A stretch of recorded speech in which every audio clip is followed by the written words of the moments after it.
Hello everybody, today we are going to talk about multidimensional arrays. Let's start this topic from two-dimensional array, which are sometimes called bidimensional arrays. You can imagine two-dimensional array as the array of array.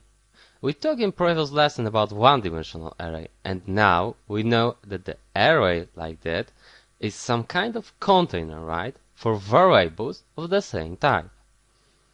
Let's look at this scheme. And I would like to remind, of course, that arrays in C++ are numbered from 0.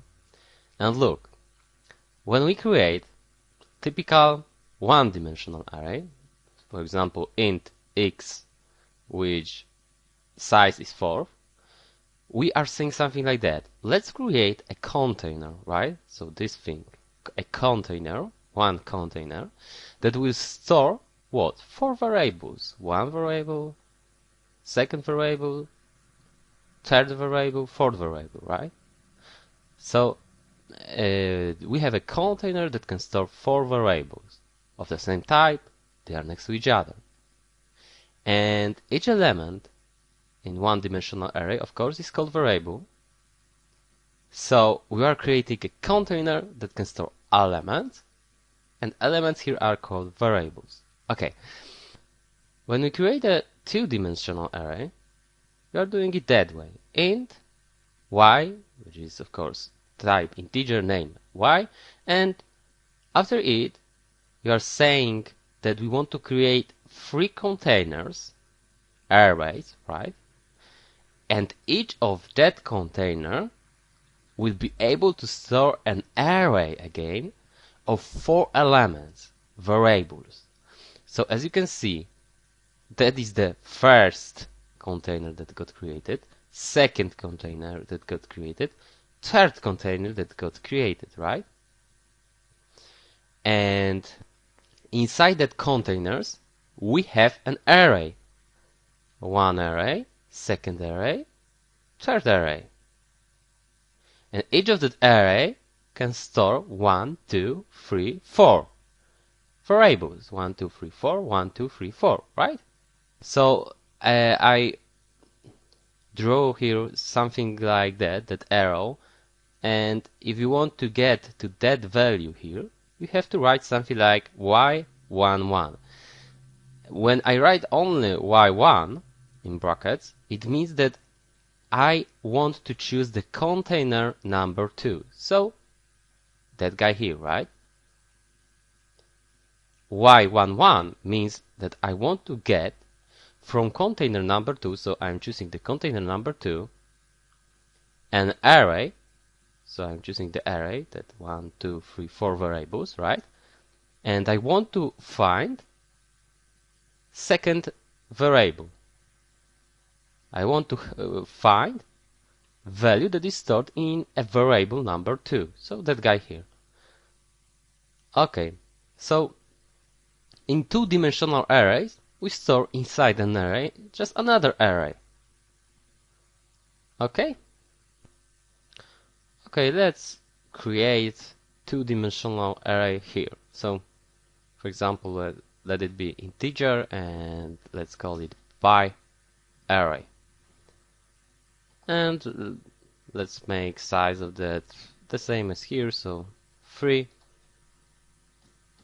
containers that can store arrays that we have size 4.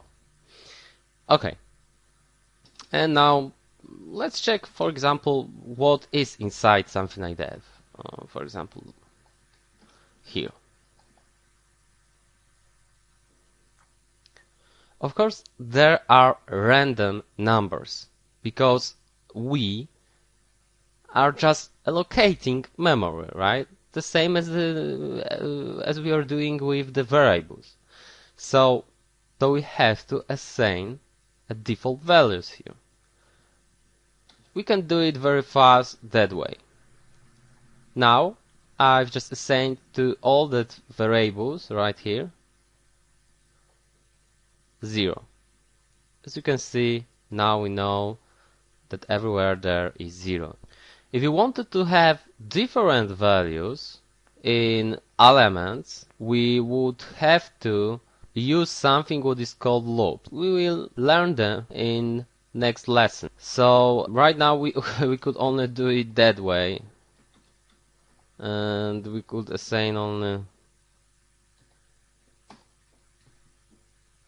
things like that. But in next lesson we'll learn about loops, and we'll be able to do it very fast, almost instantly. Okay?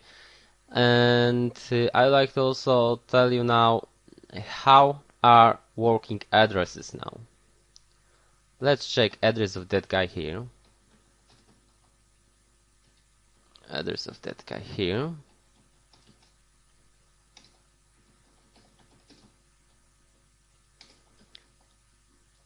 One, two, three, and now 1, 0.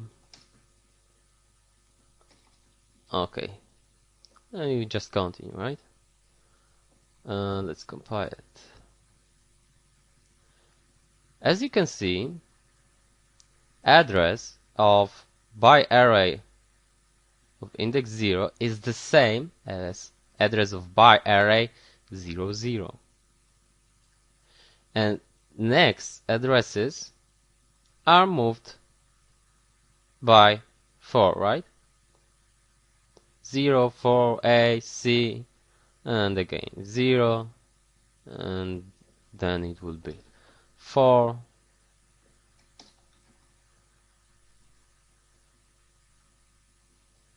as you can see, this is also a space in memory which is continuous.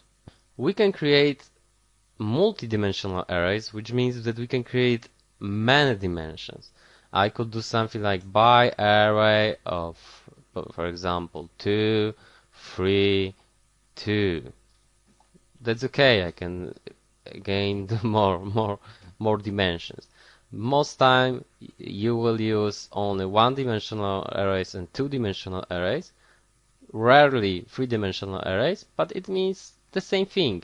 We have got right now 2 containers that will be able to store 3 containers, and that 3 containers will be able to store a container that will be able to have 2 values, right? So it's this array of array of array. Okay, that's all in this lesson. Thank you very much.